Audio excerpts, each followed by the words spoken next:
everyone. This is just a little information session for you all to prepare for virtual Meet the Firms and to go over a few of the best practices for the event. My name is Jansen and I'm Ms. Lakes' GA for the semester, so I will be walking you through this. So first of all, this is just an overview of some of the benefits of virtual Meet the Firms. The first point is just a benefit of Meet the Firms in general. So it's an accounting-specific career fair, which is a huge benefit of being part of the School of Accountancy. All levels of accounting students are invited and sought out by employers, and you only have accounting employers there. So it's very specific. You don't have to sift through a bunch of different types of employers. It's very focused, which is helpful and specific to the virtual format. There are more opportunities for intentional one-on-one time with specific professionals, so you don't have to worry as much about meeting the right person by just walking through and trying to find someone that you might relate to or that might be in the same city or line of service you want to go to. With virtual, you can just schedule appointments with people you know you want to talk to, which is really nice. And as far as one-on-one time goes, again, you're scheduling appointments. So it's just going to be you and that person. It's not like you have to take a few laps and wait until they're available. You'll have a specific time that you're meeting with them.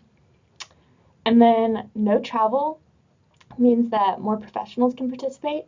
So if you're going to a city that's super far away, chances are that people from that city don't come to the in-person Meet the Firms, and you miss the opportunity to get their advice and experiences about what it's like working in that city. Without travel, those people from farther away, they have the ability to participate in virtual Meet the Firms, and you might be able to find someone in the city you want to go to. And then you have a much less intimidating environment when you're virtual. When it's in person, there's the extra stress of it being crowded and hot, and you might be comparing, seeing people that you think are talking to a lot more employers than you, which can be nerve-wracking and just really overwhelming. But you have less of that stress when it's virtual. And then you have an abundance of opportunity to talk to professionals throughout the day. So you can maximize the number of people you talk to when it's virtual, and there's less walking around looking for people to talk to. You can totally max out your schedule and make appointments to talk to as many people as possible in the 4-hour window. And this year we have 43 exhibitors, so you have lots of opportunities to talk to a lot of different employers and professionals. So here's our typical recruiting timeline. This is just helpful to know, and a little disclaimer, employers can make offers at any point. This is generally just when we see it happen. So sophomore year is what we call bonus involvement. A lot of people aren't super involved in recruiting at this point, but it's always good to get a head start. You can join RAP or NABA no later than when you're enrolled in Principles of Financial Accounting. And then at this point, you can also apply for SLPs if you're eligible, and you can participate in Resume Roundup in April, which I highly recommend. It's just a good thing to do before you really start getting into recruiting. And then critical involvement would be your junior year. This is usually when offers go out. This is when it's very important for you to be really involved in the recruiting process. This is when you would join BAP or NABA and when you're enrolled in intermediate accounting. And then this is when attending Meet the Firms is integral to recruiting. This is also when you'll probably be going to recruiting socials, likely in the fall and the spring, when you're going to interview for SLPs and internships and accept those offers. And then participate in Resume Roundup. You can do that again or participate if you didn't do it sophomore year. And then, of course, summer leadership programs come that next summer. And then senior spring would be when you do your busy season internship. That's when most of the Auburn students intern full-time in their location of choice, which is most likely where you will be working full-time when you graduate. You have the option when you do that internship to still be a full-time student if you haven't graduated yet. So you'll just go off and do your internship, and then you'll come back for a mini-mester once you're done, finish up classes, and then you'll graduate after that. That's generally the timeline of senior spring, and I know a lot of people have questions about that one.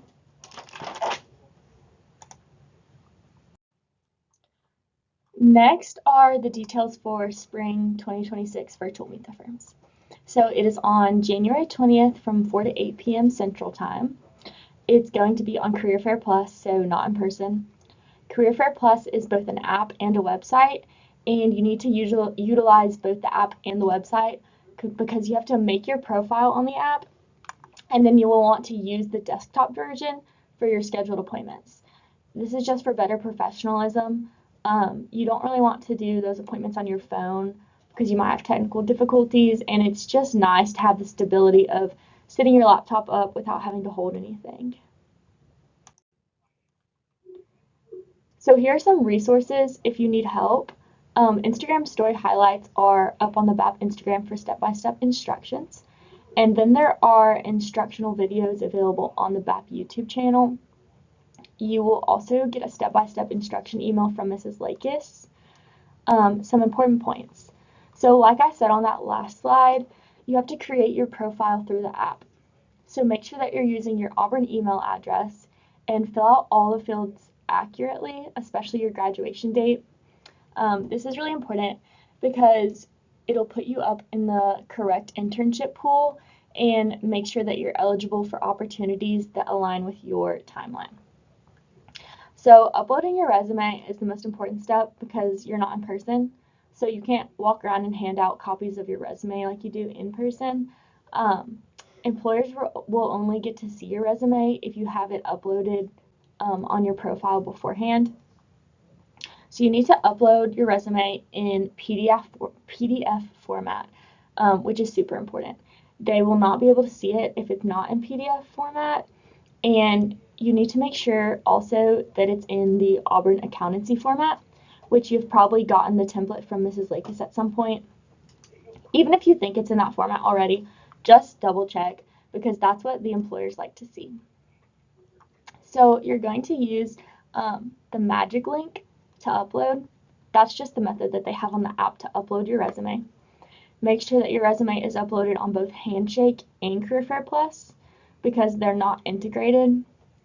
If you have it on Handshake already, which you most likely do, it does not sync to your Career Fair Plus. So you need to upload it to Career Fair Plus and make sure that your graduation date is correct on there. Also make sure your preferred internship date is updated on there. If you think you need a little help with your resume before the event, I recommend signing up for Resumania. It's an event where you get to go and let several employers look at your resume and give you notes and feedback. It's also a good confidence boost before the event if you have time for it. All right, so next is favoriting and taking notes on employers. So this can be done on either platform. You can add stars to employers you're interested in scheduling appointments with, and this will add them to your list of favorites so you can go back and see them more easily later when it's time to schedule appointments. But it doesn't automatically schedule an appointment with them. So you have to actually go and manually schedule your appointments. It does not notify them that you've added them to your favorites. But then you can research employers using their linked websites or professional partner profile book. You can see their LinkedIn and any other links they might have on there. You will be able to see important details in Career Fair Plus like the firm size, the service line, and location. Make sure to look at all of that and do your research before and know what might fit your career goals and what you're interested in. You can also use the notes tool to keep personal notes on each employer. And of course, you can always take paper notes, but it's just a nice feature. And those notes are only visible to you. So if you're making notes on an employer, they're not going to be able to see what you're saying about them. So next is scheduling. So the scheduling window opens at 8 a.m. on January 13th. And I really recommend doing your research, sift through the employers, see who you're interested in talking to, and take notes. Because when that opens up on January 13th, you're going to want to sign up early so you can secure the time slots that you want with the employers that you want. There's a ton of students doing this, so it's going to fill up fast. Again, just make some time before 8 a.m. on the 13th of January to make some notes, look through things, and know who you're wanting to make appointments with. Juniors are encouraged to max out the possible numbers of appointments and to cast a wide net. So like I said, this is a crucial time for recruiting. So make sure you're talking to all the people that you can. Only book one appointment per employer unless you're instructed otherwise. And you can use filters when you're looking through employers and looking to schedule. So that's super helpful. Schedules are labeled using cities and service lines. So audit, tax, advisory. Choose one that best matches your recruiting preferences. It helps avoid you wasting time during your research process. Favorite the employers that fit what you're looking for so that you can find them easier when you're scheduling.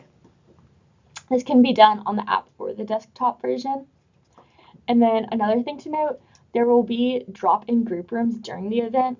So some employers will offer these in addition to one-on-one meetings, which is great, but they're not a substitution for one-on-one meetings. You're going to want to schedule those one-on-one meetings so you get the most visibility possible. It could hinder your recruiting exposure if you only do group rooms because unfortunately people can be overlooked in group environments like that. So make the virtual appointments so that you can get set aside uninterrupted one-on-one time with the employer. Recruiters may be found hanging out in these rooms during the fair to answer questions, and it can be a great way to talk to recruiters of specific firms. So filters will be located at the top right of the employers page. Some of the important filters to use are location and employer category. If you know you're going to be Birmingham and you're going to be in tax, you can choose your preferences to make researching easier, and it just takes out all the other ones that you aren't interested in. You can also sort by summer internships if that's a yes or no for you, pre-senior internships, and SLPs. Filters help to make it more specific to your goals, what you're looking for, and who you want to talk to. All right, in-person versus virtual app features. So for in-person features, you get a map where you can see where each booth is located, but y'all will be using these virtual features. There's a virtual Meet the Firms help page, and this will guide you in everything that you need to know prior to virtual Meet the Firms. My interactions page will show you all your scheduled meetings with the firms. This is important to look at beforehand so that you can get a good idea of what your schedule will look like so you don't miss out on any of the appointments that you have and to help you stay organized. All right, so you will join the meeting using the link that you'll get the night before Meet the Firms from Career Fair Plus. You want to do this, like I said, on a laptop or desktop. It just looks more professional and it'll be easier for you. Make sure your settings are quiet. Make sure you look nice and that your background doesn't look crazy. Then once you're ready to go, you'll knock and the professional will admit you to the room when they're ready, kind of like a breakout room. If there are technical issues, the recruiter will call you on the phone number that you provide. So when you're setting up your profile in the app, make sure to put the correct phone number you can be reached at in case there is an issue. All right, best practices for Meet the Firms. So before the event, prepare as much as possible. Review your own resume and maybe practice your little elevator pitch. Be ready to talk about any experiences that you have on your resume and maybe a point or two on each of them and what you learned from them. Make sure to also be familiar with the firms that you have appointments with. Like I said, you should be prepared by doing research before scheduling even opens. Before you meet with each firm, make sure you have specific questions prepared for them. This just shows that you've done your research and that you're interested, and they really appreciate that. Do not be late or miss an appointment. That is super important. It's just part of being professional. Of course, they'll understand if there are technical difficulties, but do the best you can to be in a place with good internet. There's a 5-minute buffer between meetings, so if you're finishing up a conversation, that shouldn't be a problem for your next meeting. But also make sure that you're respecting the recruiter's time and try to stay in the constraint that you're in. Make sure you have a quiet place, good lighting, and maybe set up your laptop. Dress in business professional. Make sure you look presentable from the waist up. After the appointment, take notes and jot down specific things that you talked about. Don't forget to ask for their contact information so you can follow up with them. This is important. You need to send thank you emails the next day or within the next couple of days. This helps to continue to build a connection with the person that you talk to and can help with networking in the future. It also just shows that you're appreciative of their time and that you learned something from the interaction. So make these emails personalized. Don't send out the same email to everyone. Just try to remember like a few specific things you talk about, and that will go a long way with the employers. So for any recruiting questions before Meet the Firms, you can contact me or Mrs. Lakis by email. I've also put my phone number on here for recruiting questions during Meet the Firms, which again is 4 to 8 p.m. on January 20th. If you have questions during the event, you can call me if it's some type of last minute emergency question or some type of difficulty, and hopefully I'll be able to help. Career Fair Plus, the Career Fair Plus help page is another resource just to review this page, get familiar with the platform, and try to troubleshoot any potential issues before the event.